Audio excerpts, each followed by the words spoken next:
Hi Mark, thanks for talking to us today. Private wealth management, the new buzzword in the market, and it seems that at the moment everyone wants to get a piece of that action. So Mark, what are the challenges that banks face as they chase market share in this new industry?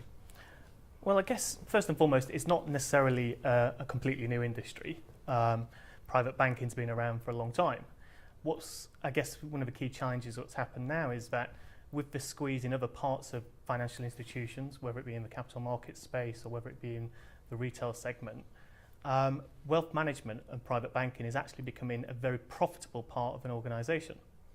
But what's interesting from a challenge point of view is that it has changed. It's moved on now since the old traditional days of private banking. Your relationship manager would meet with you as a high net worth individual maybe once a year and look at your portfolio and offer different tweaks and changes to it.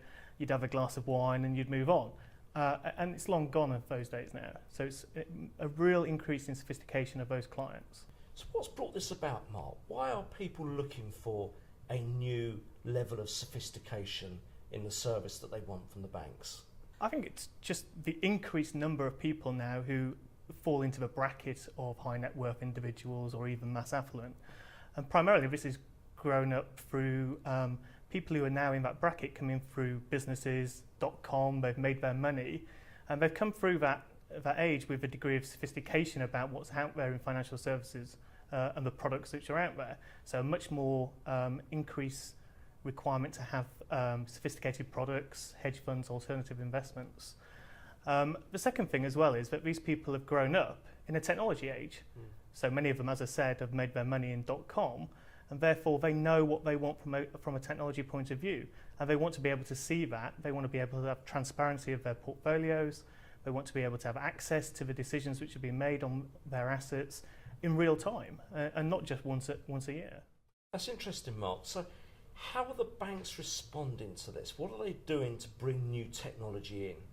Well, again, one of the problems, I guess, in the wealth management space from a technology, and maybe from a technology buying point of view, is that suddenly they're getting the investment back to the fact that they are becoming a greater share of the profitability of organisations.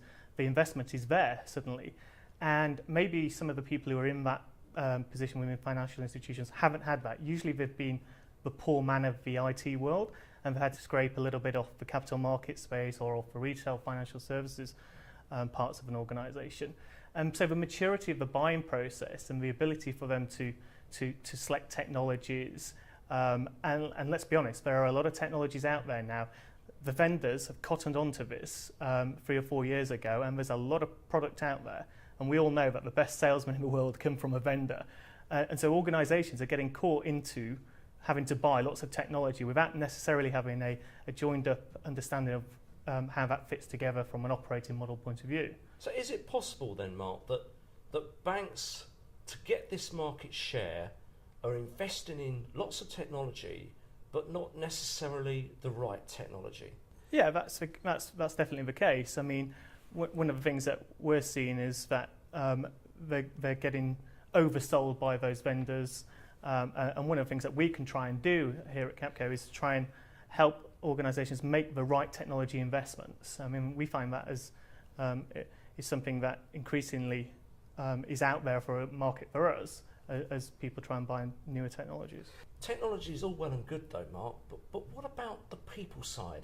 Aren't we in danger here of losing that personal touch? No, absolutely not. I mean, let's be honest here. Technology will only ever be an enabler. And what we're actually finding is that some of the new technologies are making organisations really think about their people organisations, their operating model around their relationship managers, their advisors, their customer relationship management. So technology is enabling different operating models in that space. One other interesting point as well is the way in which technology is becoming an attractor for talent into organisations, specifically around some of that front office technology. Clients follow relationship managers, and one of the things that organisations are finding to attract those relationship managers, they have to have the best technology. Because clearly a relationship manager wants to serve his clients, and if he can't provide them with the right products, the right transparency of information, the right portfolio management tools, then they won't go to that organisation. So it's a real interesting turn on why organisations are investing in technology. So technology is one thing, Mark, but what are the other things that the banks are doing to attract people in this war of talent? Well, I mean, as I say, you've got to have that right level of technology from a front-end point of view. But equally, service to a client comes all the way through a functional stack, a technology stack. And so the ability to service their clients with the right products, and that's a really sophisticated set of products now. That's not just stuff which is manufactured in-house, that'll be products which are selected from the whole of the financial services institution. So aggregating technologies, wrap technologies are becoming key to attracting the client managers into those organisations so that they can service their clients. And they know that they continue to service their clients, that's where their money's going to come from. So they need the best infrastructure underneath. Again, not just the front office, but all the way through the stack. Okay, Mark, so private wealth management, clearly the big thing at the moment, but will it continue to grow at such a pace? You can never say it's always going to continue like that, but interestingly, there's a report out recently that investment is predicted in technology within wealth management to be upwards of $30 billion by 2012. That's Wow. a significant amount of money that's getting invested into this part of the market. So even if it wasn't quite that much, it's still a lot of money. So yeah, it does seem to be that we're on the up there. Okay, lovely. Thank you very much, Mark. Thanks very much, Thank Ken. you.